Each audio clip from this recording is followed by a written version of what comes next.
Hi everyone, welcome करते हैं आप सभी को हमारे चैनल दीपाल टिप्स में। और आज की हमारी वीडियो फ्लोएड 10 मिलीग्राम टैबलेट के बारे में होगी। और आज हम आपको इस टैबलेट का रिव्यू देंगे कि इस टैबलेट को कैसे इस्तेमाल करना है, किन किन कंडीशंस में इस टैबलेट का इस्तेमाल किया जाता है, इसके साइड इफेक्ट्स क्या हो सकते हैं। बात करेंगे कि वो कौन से लोग हैं जो ये टैबलेट इस्तेमाल नहीं कर सकते, यानी कॉन्ट्राइंडिकेशंस के बारे में। तो व्यूअर्स, आज की वीडियो बहुत ही खास होने वाली है। तो सबसे पहले बात करते हैं इस टैबलेट की कंपोजिशन के बारे में। मोंटेलोकास सोडियम इस टैबलेट की कंपोजिशन है और इस टैबलेट का जेनेटिक काम अस्थमा यानी दमे के लिए इस टैबलेट का इस्तेमाल किया जाता है। और ये टैबलेट 4 मिलीग्राम, 5 मिलीग्राम और 10 मिलीग्राम में दस्तयाब होती है और ये शाशी की सूरत में भी दस्तयाब होती है।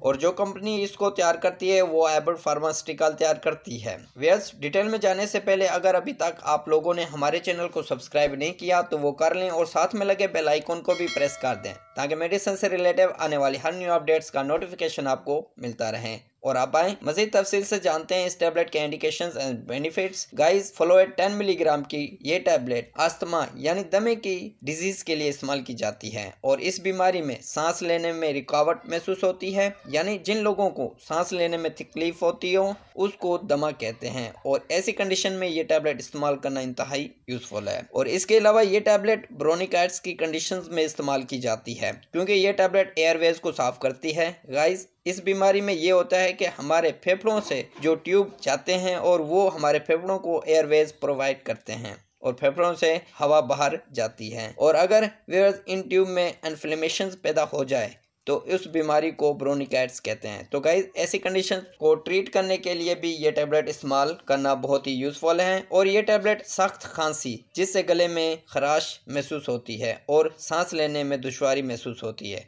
तो ऐसी कंडीशन में भी इस टैबलेट का इस्तेमाल किया जाता है। और ये टैबलेट एयरवेज यानी व्यूअर्स फेफड़ों के अंदर हवा के रास्ते होते हैं, अगर उनमें एयरवेज में इन्फ्लेमेशन पैदा हो जाए जिसकी वजह से सांस लेने में दुश्वारी हो, उसके लिए भी ये टैबलेट इस्तेमाल की जाती है। और इसके अलावा ये टैबलेट वॉक करते वक्त सांस की तकलीफ पैदा हो जाती है या फिर जिम या एक्सरसाइज करते वक्त सांस की तकलीफ पैदा हो जाती है, तो ऐसे लोगों के लिए ये टैबलेट 2 घंटे पहले इस्तेमाल किया जाए तो इसके इस्तेमाल से चलने फिरने या फिर एक्सरसाइज के दौरान सांस की तकलीफ नहीं होगी। और ये टैबलेट नाक में एलर्जी के लिए भी इस्तेमाल की जाती है। तो व्यूअर्स, ये थे इस टैबलेट के benefits and uses. And next बात करते हैं इस टैबलेट को लेने से क्या क्या साइड इफेक्ट्स पैदा हो सकते हैं। सर में दर्द और सर का चकराना हो सकता है, ज़ुबान का खुश्क होना हो सकता है, नोज़े और वोमिटिंग का होना हो सकता है, और इसके अलावा बदहजमी और मैदे में जलन का महसूस होना हो सकता है। तो व्यूअर्स, ये थे इस टैबलेट के साइड इफेक्ट जो कि 100 में से किसी एक को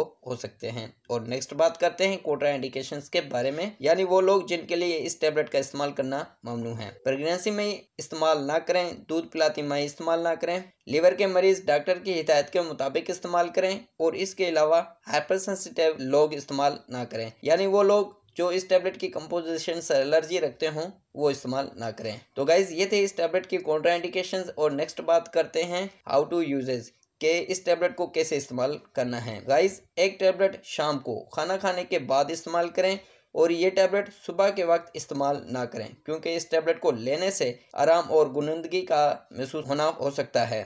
तो अच्छा है कि इस टैबलेट को शाम के वक्त यूज़ किया जाए। और हाँ व्यूअर्स, इस टैबलेट को इस्तेमाल करने से पहले अपने डॉक्टर से मशवरा लाजमी करें क्योंकि डॉक्टर आपकी एज और वेट के मुताबिक इस टैबलेट को रिकमेंड करेगा। तो व्यूअर्स, ये थे इस टैबलेट के हाउ टू यूजेस। और इसी के साथ हमारी वीडियो का एंड होता है। व्यूअर्स, अगर हमारी इन्फॉर्मेटिव वीडियो अच्छी लगी तो लाइक करें, शेयर करें, सब्सक्राइब करें और बेल के बटन को प्रेस करना ना भूलें।